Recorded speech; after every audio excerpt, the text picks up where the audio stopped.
भारत के वज़ीर दाखिला अमित शाह ने एक यूनिवर्सिटी की इफ्तिताई तकरीब में खिताब करते हुए कहा है कि भारत मज़ीद सर्जिकल स्ट्राइक्स करेगा और पाकिस्तान से मुज़ाकरात का वक्त गुजर गया है और अब जवाब देने का वक्त है। अच्छा, भारतीय वज़ीर दाखिला ने यह भी कहा कि एक वक्त था जब भारत की सरहद हमलों की जद में होती थी तो मुज़ाकरात किए जाते थे, लेकिन अब नई दिल्ली दहशतगर्दों के हमलों का मुंह तोड़ जवाब देगी।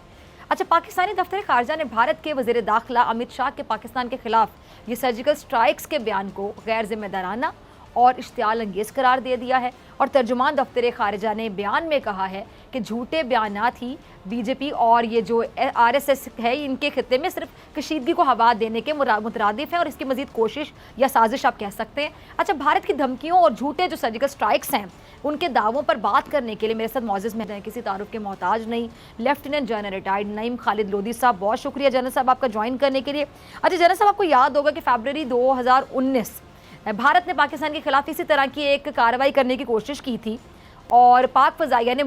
मुंह तोड़ जवाब देते हुए भारत के 2 तैयारे गिराए थे और एक पायलट जो है विंग कमांडर अभिनंदन को गिरफ्तार भी किया था और जिसकी गवाह पूरी दुनिया है। फिर भी भारत को शर्म नहीं आती जनरल साहब, ये लोग दोबारा धमकियों पर उतर आए हैं। ये चाहते क्या है? मजीद जलील होना चाहते हैं ये?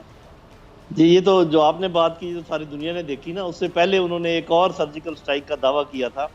जिसकी जब तफसीलात पता चली तो हमें मालूम हुआ कि उनके सिपाही और जो उनके अफसर थे जिनके ज़िम्मे वो सर्जिकल स्ट्राइक थी,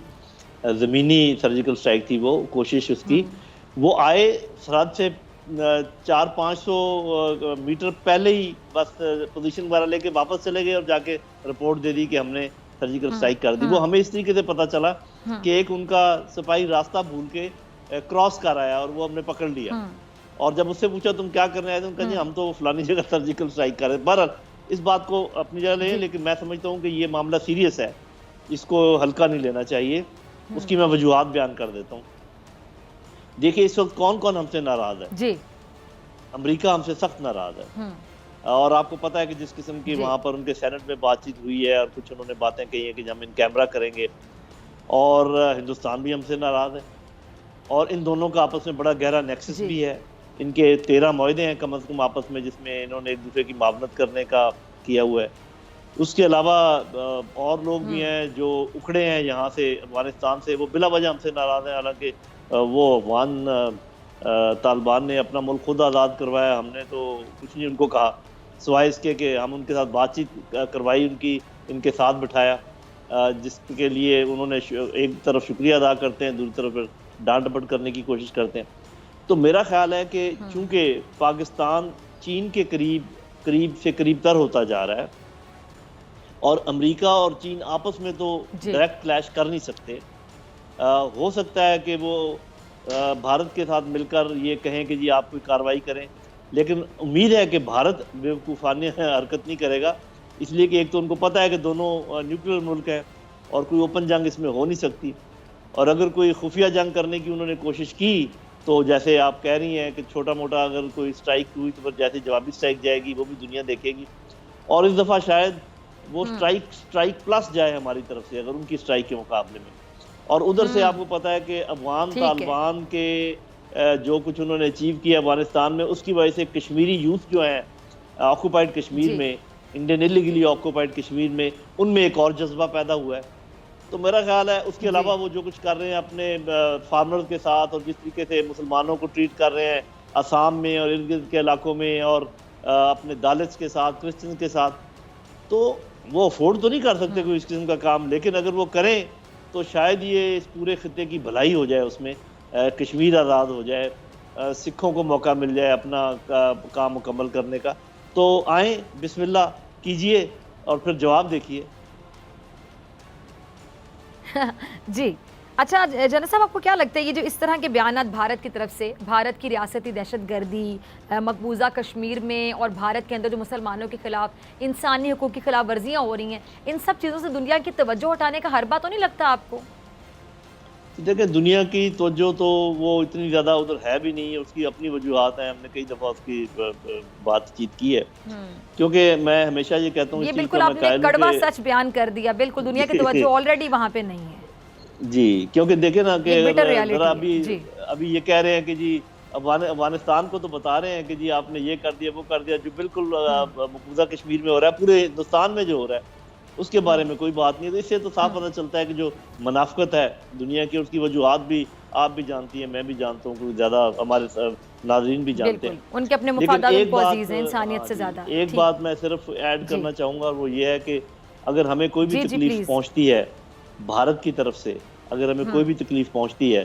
तो ज़रूर बताएं दुनिया को। लेकिन ये वावेला मचाकर ये एक्सपेक्ट करना कि दुनिया हमारा बदला लेगी, इसका कोई इम्कान नहीं है। हमने अगर किसी जबर को, किसी इस्तिबदाद को रोकना है, अपने जोर बाजू से रोकना है। अगर उनको जवाब देना है, हमने खुद देना है, कोई और हमारी मदद को नहीं आएगा। इसलिए हमारी तैयारी उसी नौयत की है, अल्लाह ताला के फजल करम से हमें इस चीज़ का पूरा इदराक है। तमाम तीनों हमारी मसल्ह अफवाज और हमारी न्यूक्लियर अफवाज जो हैं, चारों अफवाज अच्छी तरह समझती हैं कि किन हालात में हमें किस तरीके से जवाब देना है और कैसे करना है। ऐसा नहीं होता कि जी वो कुछ करेंगे तो फिर हम सोचेंगे और फिर प्लान बनाएंगे। प्लान तो रेडी, हर चीज़ तैयार है, बस सिर्फ उसको गो कहने की ज़रूरत है। तो मैं कह रहा हूँ कि वो आएँ ताकि हमारा फिर गो देख लें। ठीक है। अच्छा जनरल साहब, ये जो बीजेपी की एक सोच है, आरएसएस की सोच है शिद्दत पसंदी वाली, मतलब जुल्म किए जा रहे हैं, माइनॉरिटीज़ को दबाए चले जा रहे हैं, अपनी आवाम को कहने के बेवकूफ़ बना रहे हैं ताकि इक़्तिदार में रह सके। अच्छा, मुझे इनकी आवाम, मतलब मैं सबको तो नहीं कह रही, बहुत से लोग अच्छे भी होंगे, लेकिन मेजोरिटी ज़ाहिर बात है वोट देकर नरेंद्र मोदी जैसे बंदे को ये इन्होंने हुकूमत दी, तो आवाम की भी सोच, वोटर की भी सोच किसी हद तक वो होगी जो नरेंद्र मोदी की है। तो आपको क्या लगता है कि इनकी क्या सोच है, ये क्या नफ्सियात है कि ये लोगों पे जुल्म करके, कश्मीर पे जुल्म करके, माइनॉरिटीज़ पे जो भारत में रह रही हैं उन पे जुल्म करके, पाकिस्तान के खिलाफ जहर उगल के, साजिशें करके, ये सर्जिकल स्ट्राइक की जो झूठी बातें करके, दावे करके, इनके जो अवाम है इन पर एतमाद करती है, ये अपना वोट बैंक स्ट्रॉन्ग करते हैं, उस अवाम की सोच आपको क्या नज़र आती है और इक़्तिदार में रहने का ये कौन सा एक तरीका है? जी, मेरा ख्याल है कि अवाम में स्प्रिट तो है, लेकिन ये चूंकि एक इन्होंने आग लगा रखी है और जज्बा पैदा किया हुआ है एंटी पाकिस्तान रिटॉरिक के ऊपर, ये जब भी कोई इलेक्शन होने लगता है तो ये इस चीज़ को ज़रा बढ़ा देते हैं, लेकिन इसका नुकसान इनको बहुत ज़्यादा हो रहा है। अंदर से टूट फूट का शिकार हो रहे हैं। और कश्मीर के सिलसिले में तो ये बात पक्की है कि पहले अगर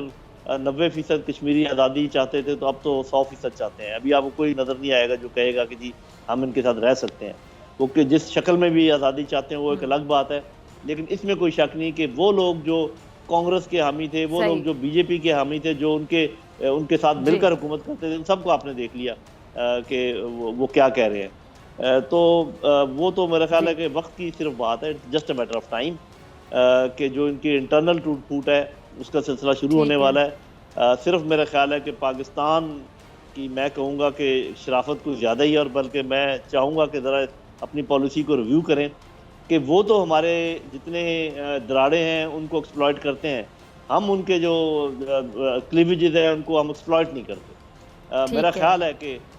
जैसे कोई तैसा वाला हमारी पॉलिसी होनी चाहिए, और ज़्यादा अच्छा बच्चा बनने की ज़रूरत नहीं है। कलभूषण जो कुछ इधर कर रहा था हमें मालूम है, जो चाइनीज़ पर हमले हुए हमें मालूम है, अफगानिस्तान को बेस बनाकर जो कुछ वो कर रहे थे हमें मालूम है। हमें पूरा हक हासिल है कि हम वो सब कुछ करें उनके साथ जो वो हमारे साथ करें, और हम इस चीज़ के अहल भी हैं।